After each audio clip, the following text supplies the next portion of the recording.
Bago sumabak sa pagbiyahe, magpagas muna tayo guys. Mahirap na kapag naubusan tayo ng gas habang nasa isang lugar at wala agad makita na gasolina.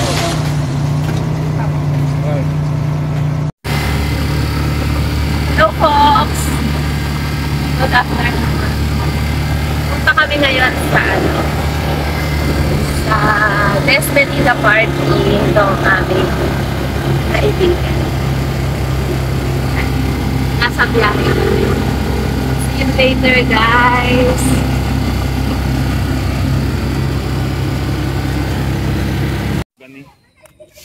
Ay, dumaan tayo na! Ayan, punta kami sa aming best friend na magpapadespedida. Andito si nanay. Sinusundo na kami.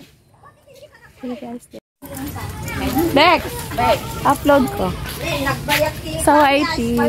Nakita mo na in-upload ko doon? Ayan. Despedida ni Rialen. Video, madam! Video naman pala. Sa YouTube channel niya. Yeah, o diba? Pa-subscribe. Ayan, mamimiss namin si Sis Rialen. Ay, busang ka ng kabalyo.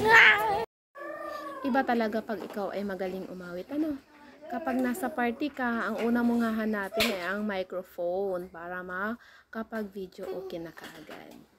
O, yan ang ginawa ni best friend. So, ito naman yung mga bisita ng aming sister Labarkads na si Miss Rialen. Kukunin na kasi siya pa upang mag-ibang bayan ng kanyang asawa. Ayan. Ayan si Sis Rhea. Yan, zoom natin. O yan, nahiya siyang tumingin sa camera kasi alam niya, i-upload ko to sa YT. Sige lang Bex, umawit ka lang dyan. I'm sorry.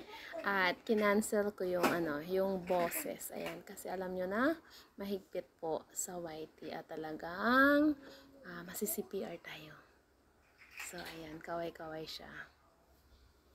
So mamaya, inihintay pa namin yung ibang kasama namin ng mga riders.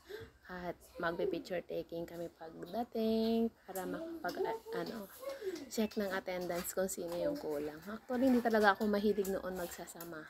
Yan, bihira lang na sumama ako. Pero simula na nagkaroon ako ng YouTube channel, ayan, mas gusto ko na rin na sumama para makakreate naman ako ng mga content kagaya nito. At saka souvenir na rin maging memorable yung mga moments namin na mga magkakaibigan. Siya nga pala, siya naman si Boss Michael, ang gentleman na asawa ni Sis Rhea. At eto nga, nag-check na kami ng attendance at yun, eto, kulang pa rin. Wala si Ma'am Gemma at saka ang kanyang husband at saka si Sis Luisa and husband rin. Wala rin siya dito. At saka si Ma'am Mildred. So, sa susunod na kasama na namin sila guys. Ayan. Para magkaroon naman kami ng banding bago umalis si Sis Madam. And guys, thank you so much for your valuable time. God bless everyone.